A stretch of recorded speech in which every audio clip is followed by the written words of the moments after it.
Hello, hello, hello. I'm back. Um, I pray everything is going well with everyone. Everyone is having a marvelous, what's that, Tuesday.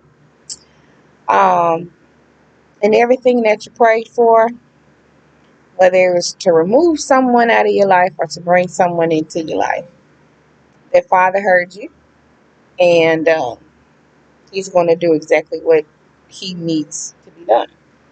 So, I have a couple of things I want to talk about. I have one, two, three, 4 points. I'm not gonna be on here long because time went back, which means no, time went forward, spring forward. Okay, yeah. So time went forward. So I have to go to bed earlier because I was already going to bed early. But anyway, okay. So the first point I have, it's a reason why the rearview mirror is smaller than the front window.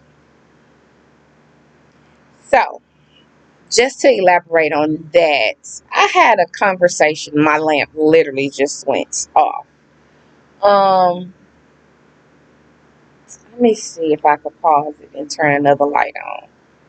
Oh man, I did not think that lamp was gonna go out. I've been charging it and okay, let me turn it down some.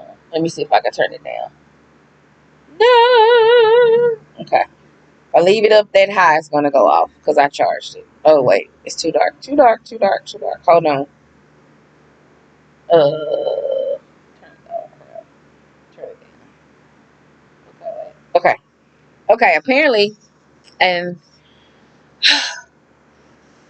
that. Oh, that lamp. Okay, but anyway, moving on. So, I know y'all can't see me, and I hope that doesn't deter you from watching the video. You can just listen though, because the information is going to be very interesting. Um, your past is your past. The front window is your future, your present. So you have to go into that with bright eyes, wide open, and receptive. Receptive meaning that you understand the assignment that Father has given you, and the front of you is way more promising than what happened in your past, because your past could be a horrible past. You could have had some charges on you. They were false charges. You could have had a bad relationship. You could have had a horrible boss. You could have had a terrible coworker. You could have some unruly children. Whatever the situation was that you got through, that got you to this point that you are now, that's what the front window is for. Big things, big possibilities, big adventures, big endeavors. And just know that your past molded you into the person that you are at this present moment. If you got taken advantage of in your past a lot, then this person is right now, that person should, one, speak up for themselves. Two, not be taken advantage of anymore.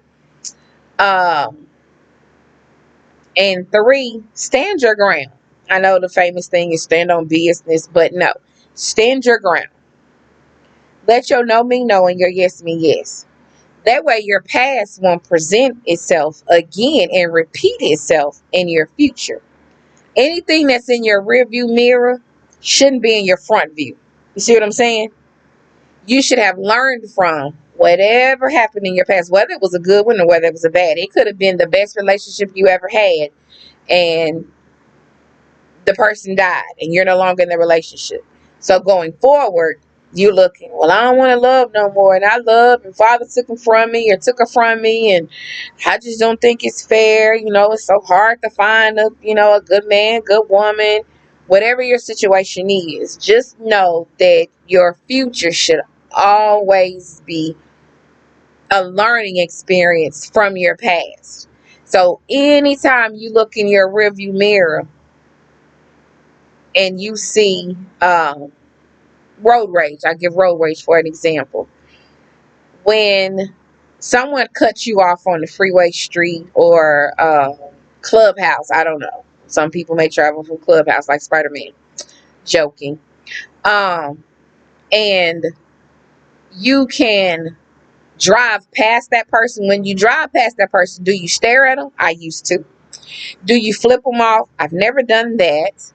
Or do you start cussing and yelling as if they can hear you? Now, I have started yelling before in the car. Now, I've called a lot of people a dumb idiot. And then, you know what I found out? I've passed that person. That person is now in my rearview mirror, meaning that's in my past. So do I carry this same anger and attitude and shift in the universe with me to my home and be mad at home too? Or do I leave it in the past? I leave it right there on that street in that at that particular moment, and I move on because now I'm no longer in my past. I've made it to my destination. That person that cut me off or whatever they did, um, they're no longer around me. So I leave that in my review and I look out my front window. See what I'm saying? So that is an example of why your front window is so much bigger than the rearview mirror. My next point, when you know your value, you have to prove no. When you know your value, you have to prove to people who don't. Okay. Now that is a touchy subject. So when you know your value, same thing. I'm gonna go back to the rearview mirror. When you know your value, you have allowed a lot of people to misquote you. And I don't mean quote as in words. I mean quote as in their value for you. What this price range or not price range or this um soul range, I'll say. Um, what's the word I'm looking for? You never have to dumb down yourself when you know your value.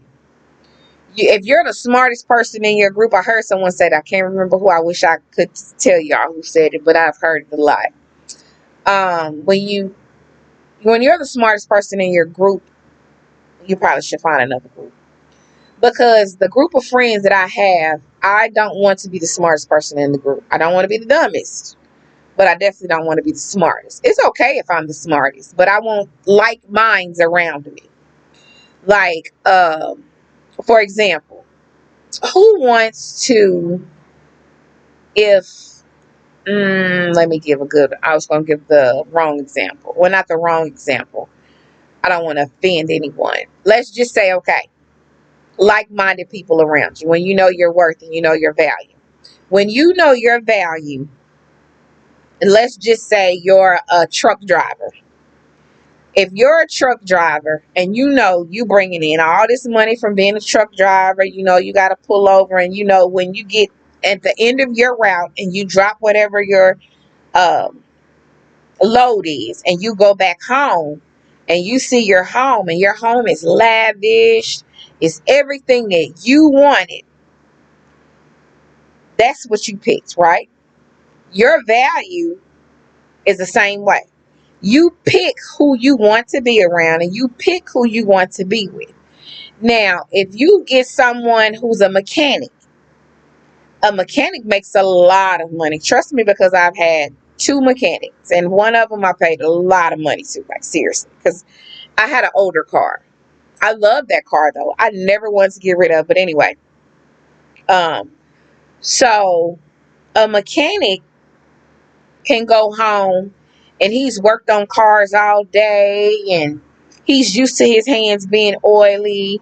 So his house may be extremely nice and extremely lavish, but the way he lives is completely different from the truck driver. The mechanic go home, chill, kick his feet up. He may sit in his work clothes for hours at a time and sometimes may even take a nap in them.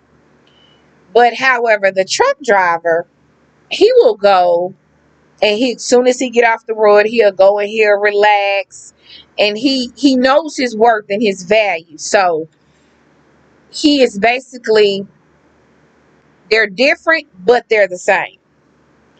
He is The mechanic is a person who says, okay, this is what I can do. I'm not going to go and try to drive trucks. I'm going to stay in my lane. The truck driver is not going to go and try to fix on cars. My light just went out again. He's going to stay in his lane. He knows his value, and his value is fixing cars. Now, you can get in there and tell him, well, hey, I think you probably should sell drugs, or you probably should become a pharmacy tech, or a nurse. And he like, no, that's not me. That's not my lifestyle. Maybe that wasn't a good example. But basically what I'm saying is, if you mess with somebody and they, let me see what's the word I don't want to offend anyone. That's why I'm trying to be very careful of my word choice. It is really dark, y'all. I don't know. Oh my gosh. I need to find another light. Um, I had a little light that I plugged into the computer. Um, so basically it's like this. When you know your worth, you won't come along and accept anybody. And you will show them, okay, I'm valuable. I'm an asset. What I bring to the relationship, I bring dream. Yeah, you can dream too, but I bring honesty, I bring stability. You basically would want to be on the same playing field with that person. And by that I mean, don't date a person if that person is using you. Don't date a person if that person is jealous of you and they make you feel bad about the fact that you've made it and you've accomplished some things and you have degrees and you have money. You're not the richest person, but you're comfortable. And then someone comes along and they try to make you feel bad because they don't have it. But they live on the same planet you live on. We all on Earth. We all had the same opportunities. They had the same opportunities as you, but they knock you because you went and fulfilled them. And they just sit there and they were stagnant. So what they do is attack you, and then you start feeling bad about your worth. So you dumb your worth down just so you can be around them. You dumb down your conversation because you use a word like, let's see, anti-disestablishmentarianism. And they like, you always trying to use big words. Well, no, that's just the word that I chose for this particular conversation, for this particular moment, on this particular day. So, and then they offended. And they want you to come down to where they are. Never, ever, ever, ever, ever allow a person to remind you of the old you just so they can get you to act the old way, because they haven't grown. They have no growth. They have zero potential.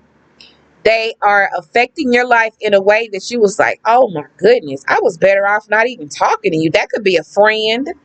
That can be in a relationship. That can be a co-worker, because your co-workers get on your nerves sometimes too. And sometimes you want to be cool with everybody, but the environment that you work in, you see it's so much petty stuff going around that you don't even want no parts of it. So, and then you sit around and you do stuff that you wouldn't do just so you can appease this person or please this person is right next to you. And they're saying, well, she or he act different, or yeah, I do, but I'm a better person. I'm presenting myself as a better person to this world, to this universe.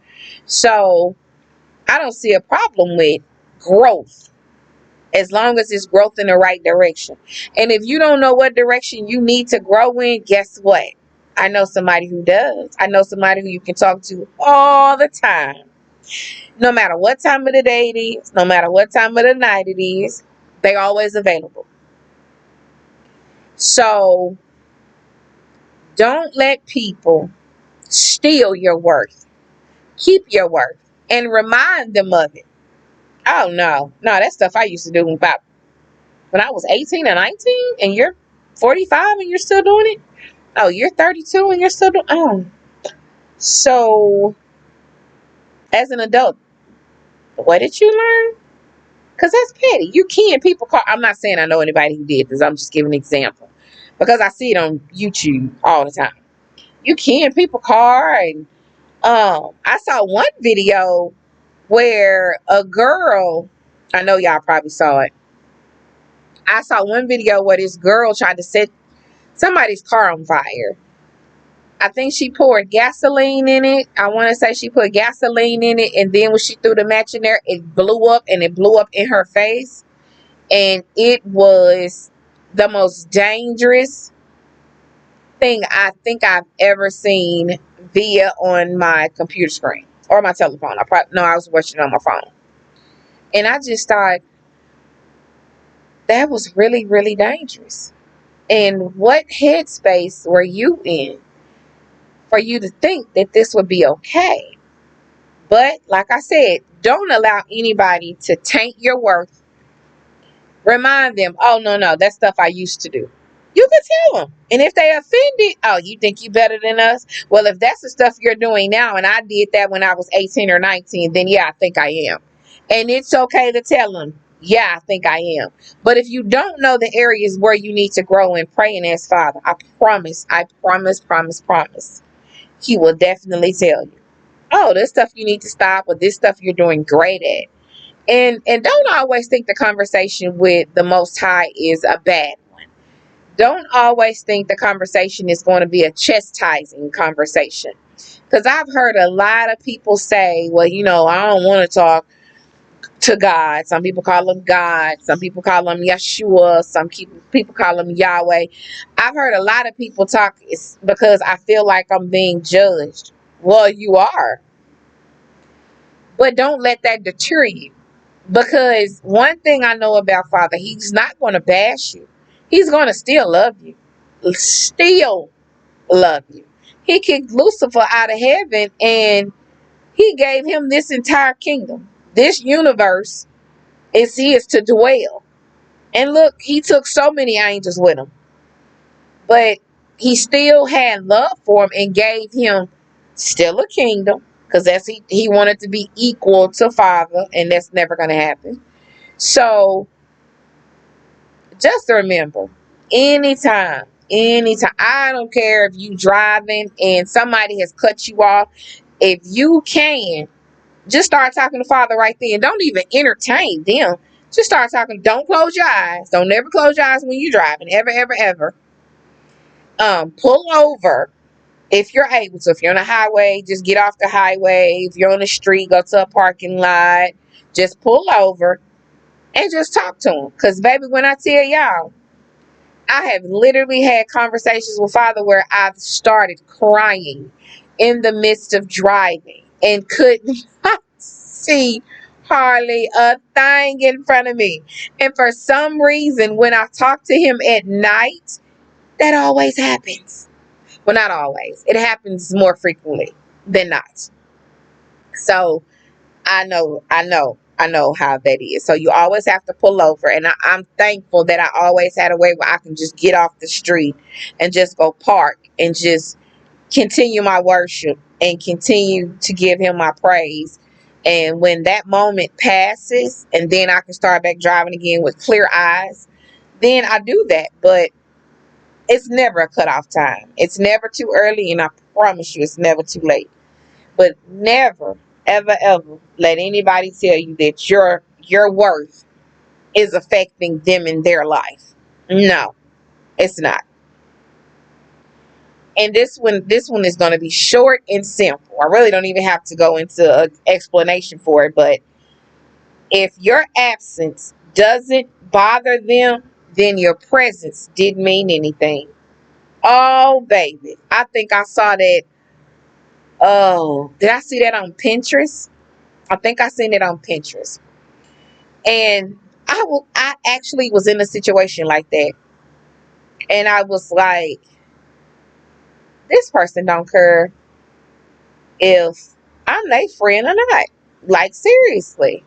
So it's like every time somebody told them something that was like, well, she said this. And I was like, I found that I was always proving that they lied.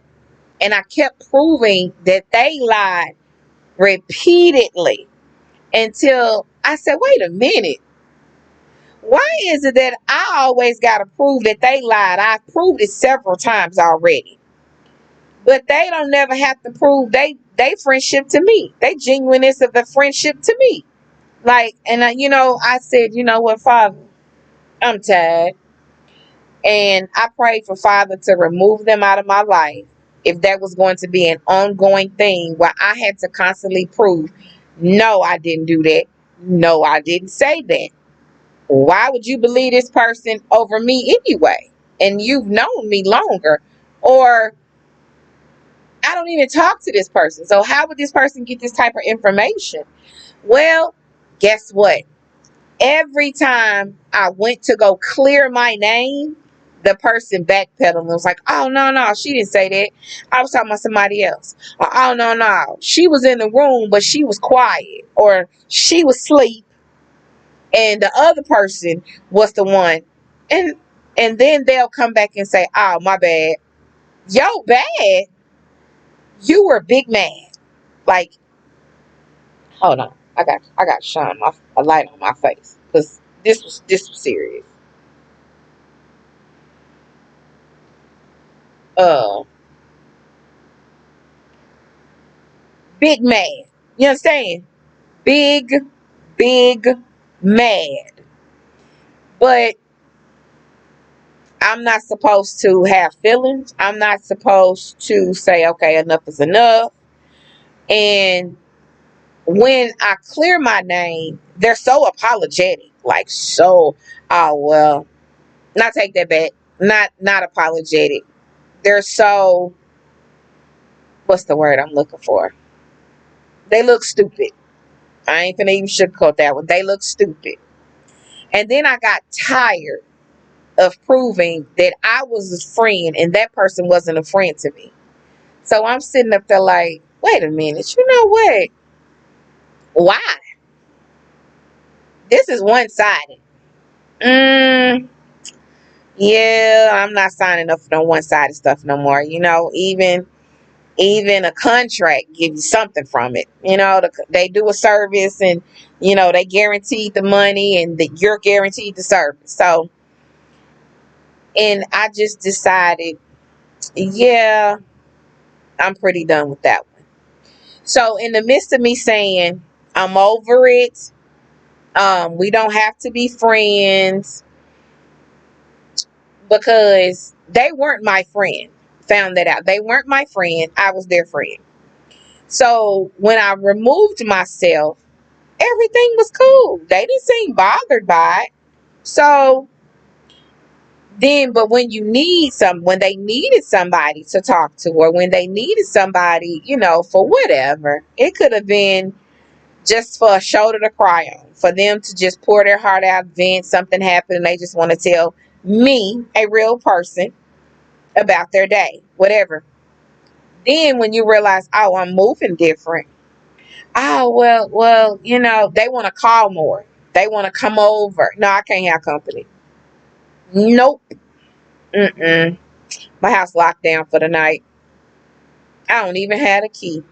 And yes, the lock is on the inside, but I can't have company. Oh, we're in a pandemic. I'm just over proving to people that if you don't value my presence, then let me be absent. That's it. Just let me be absent. That's all I want to do. When you see me, you ain't got to speak to me. Keep it pushing. I don't hate you. No. Let me just be clear. I don't hate them. I don't hate anybody who's ever not appreciated my presence. I'm thankful that it happened. And I'm going to tell you why I'm thankful. Because I learned before I died, and I didn't try to force the relationship. I didn't try to force the friendship. I didn't try to force nothing from it. It just dwindled away. And one thing that I know that I did, that I know the Holy Spirit led me to do, was to pray and ask, Father, if these people are against me and they really not my friend and they don't care to see me do good, just remove them. That was anybody. So that prayer was one of the best things I ever could have did. Because when I tell you, not stressing over somebody who you think is your friend, who pretend to be your friend, and who pretend to be in your corner, but it's tossed to and fro like every little wind. I think the Bible says that Father spews them out of his mouth if they lukewarm. He don't even want you. So if Father don't want you, I know I don't want you as a friend. So let me just stay the stranger. And us, I knew you. That's it. I'd rather be that. I mean, really, I really wish I could be invisible. But anyway, but this is my last one. Wait, I went to the wrong thing. You can't appreciate up till you've been down. That's a good way to end it. So this is what that means to me. This is what I took from it. I mean, many people take different things. You know, that's why we have more than one color. We got light green, dark green, forest green, hunter green, lime green. You know, so this may, a lot of people can interpret this the way that they want, but my interpretation of it is, if you've had one of the most horrible jobs and you get a good job, you appreciate it because you've been down. That was the worst job ever. I used to clean toilets. Yes, I did. I didn't think I was too prideful. I didn't think I was too much to clean a toilet. It was just a job to me, to be perfectly honest. And I liked going up there cleaning the building. It didn't bother me at all. But it just happened to be a bathroom in there because it was mainly just offices. And I just cleaned the offices. And there was a bathroom in there. I just had one bathroom on the floor that I had. And so that's why I say clean toilets, because that's a job nobody would want to do. But it didn't bother me. I mean, the place was, it was a nice, I can't even remember what, yeah, it was, I think it was it a bank or a law office? Either way. So, and now I work for myself. So that's, you appreciate your downs. Whoo, baby. You appreciate them downs. Because I know there were times when I did eat. Now I have an option. You know, options. I have choices. I don't just have to eat the same thing every night or every day or for breakfast. You know, I even have an option to eat out if I choose to. Me personally, I love to cook for myself. I'm just not big on eating out. The pandemic, and I like to cook my own food, to be perfectly honest. So that's just my choice. But um, I didn't have that option when I was down. I did not have go eat out where. Nope. You got to make a choice between these bills. You got to make a choice between putting gas in the car. So, woo, you can't appreciate your up until you've been down. And I promise you, I was down. It can even be in a relationship. When you feel like you put your all into this relationship, or you may have not put nothing in it at all, and it just flopped, and it was your fault. It was definitely your fault. And that person loved you. They love everything about you. They even love the gap in your teeth if you had one. They love the calluses on your hands. They loved you if you had one leg or was missing a toe. You know, they loved you. And you messed it up. You literally messed it up. That's what I'm talking about, been down. Your heart been broke. You've been shattered. It was your fault. And you beg and plead for them to take you back, and they don't. And now you mad at them. But you lost everything. You lost your job, because there's this thing called karma. You lost your car. You lost your place to stay. You literally out there bad. You sleeping outside in a car that you hiding from the bank. Like, you've been down. But you prayer changes. When you get back up, you'll be like, oh my goodness. I'm gonna make sure I don't never treat nobody else like that. Or it could have been reversed. You could have gave them your all and they treated you bad. And you was like, nope. When this time when you see the signs of this person ain't doing you right, you leave immediately. Because you know you was in a rut. It took you 4 years to get over that one person because they did you so bad. And you was like, oh my goodness, it's so hard for me to shake back. I can see something in the cloud. And then I started crying. It reminded me of that particular moment with that person. But when you get out of that rut and you get up and you find fine. I'm talking about, man. I'm talking about, fine. And ladies, y'all know when y'all get snatched, boy, I'm trying to tell you, you know the hair right, you know the nails got done, you done put on some new clothes. You probably done even went to the gym, or you was like, forget the gym, he gonna take me as I am. But baby, you got them clothes fitting just right, and he love every curve. He don't even care about the little stomach. He don't even care, cause he like, I want to get to know her, or I want to get to know him. So what? His car is an old Charger. So what? He driving an old Nissan. Guess what, baby? It's paid for. You still gotta know. You appreciate your ups when you've been down. Okay? Y'all be blessed. I hope this. I'm gonna make sure I have lights on next time, y'all, because that lamp needs to be charged. I wasn't aware of that, but I'm finna charge it now because I'm gonna try to drop another video tomorrow or probably later on tonight. But y'all be blessed. He loved you. I love you too. Whatever you do, put him first.